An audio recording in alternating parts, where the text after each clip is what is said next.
Guys, welcome back to the channel. This is MathStats. Hope you guys are having a great day today. And this is a great day to do some fun exercise that I'm pretty sure you guys are not gonna enjoy, but because you're taking the class and you want to understand it, I'm making those videos on complex numbers. Take a moment to hit that subscribe button and that notification bell, as well as check out my other channels. But you know what? Hold on.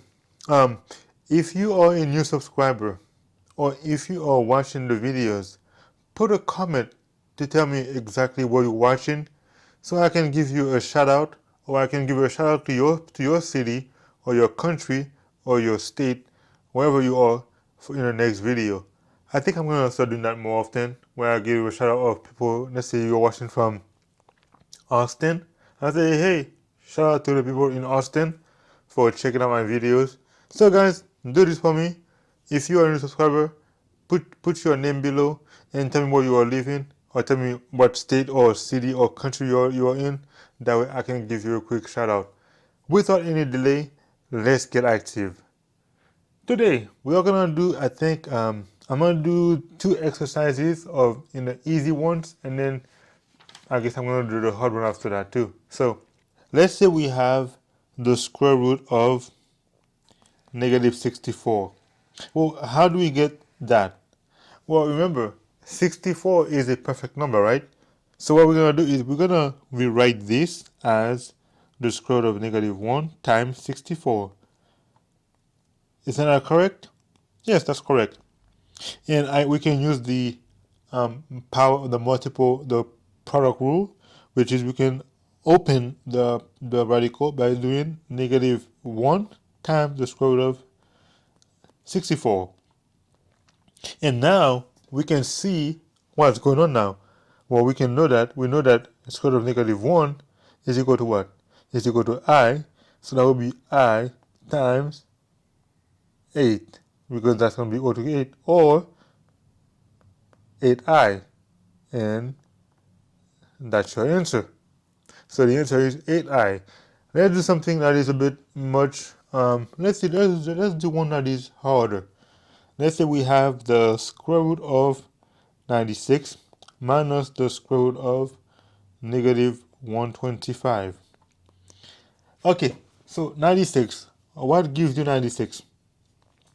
For 96, we have what? We have, actually, you know what? Let's do what we call the LCM. Yes, if you said that, that's right, LCM. So 96, right? We can say 2, right? So 2, that'll be 48. 2, 24. 2, 12. What else? 2, 6, 2, 3, right? And then 3, 1. So we have 1, 2, 3, 4, 5 twos, and then a 3. So basically, that's going to be equal to the square root of, we have, that's one set, another set. So 2 times 3 is 4, right? So that's 2 times 2 times 2 times 2 times 2 times 3 minus 125 basically is 25 times 5, right? So now, how many, that's a square root, right? So we have 4 twos right here.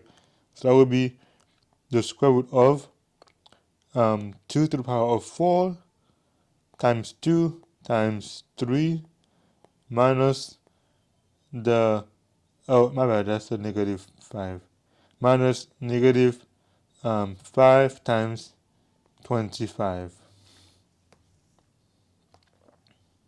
Okay, so the square root of 2 to the power of 4 is basically going to be to the power of 2, which is equal to 4 times the square root of 6, because 2 times 3 is 6, right?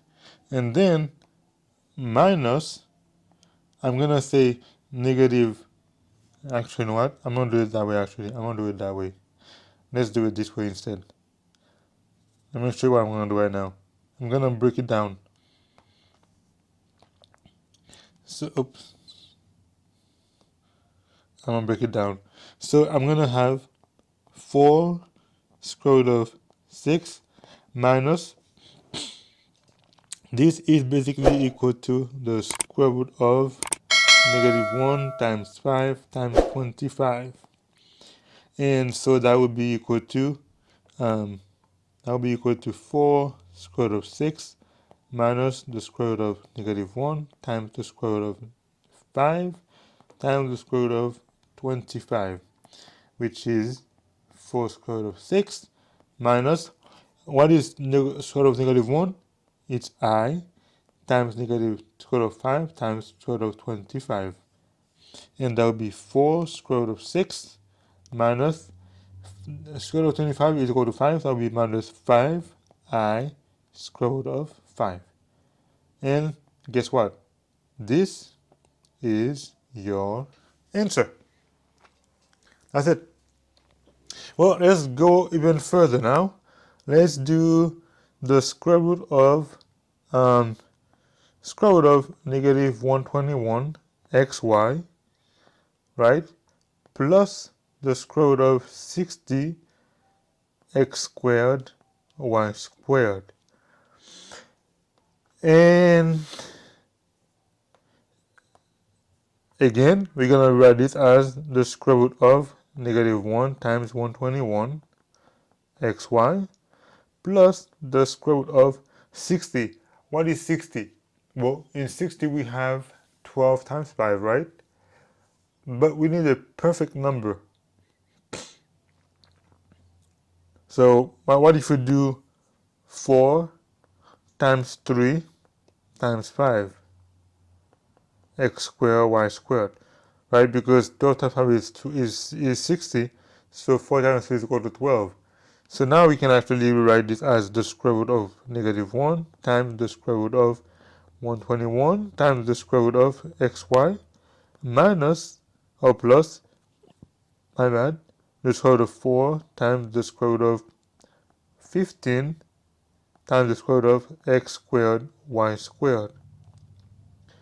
If you guys notice, I'm writing everything separately, is to make sure that I have all the perfect squares together, or perfect roots together, or perfect power together, and the other one separate.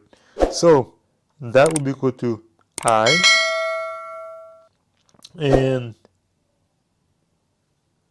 121, oh my bad, the square root of 121 is 11, so that will be I times 11 times the square root of xy plus square root of 4 is equal to 2 times square root of 15 times the square root of x squared y squared is equal to xy. So therefore that would be equal to 11i square root of xy plus 2xy square root of 15. And guess what? That should be the answer. But remember, it is in the previous video, it is written in the form of a plus bi. So we're gonna write it, we're gonna rewrite this as 2xy square root of 15 plus 11i square root of xy, and that is your answer.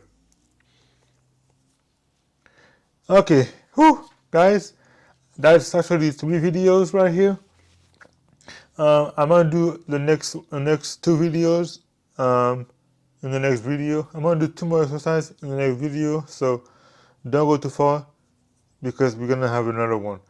This is my stats. If you guys enjoyed the video, give it a thumbs up, and of course don't forget to subscribe to the channel and hit that subscribe button and help me out, guys. Donate to this channel and help me grow this channel as quickly as possible. Don't forget again, if you're watching from somewhere, put a comment, say, hey, I'm watching from this place. Next thing, I will give a shout out to your location. This is Matt Stats. Hope to see you guys again. Until then, Matt Stats out.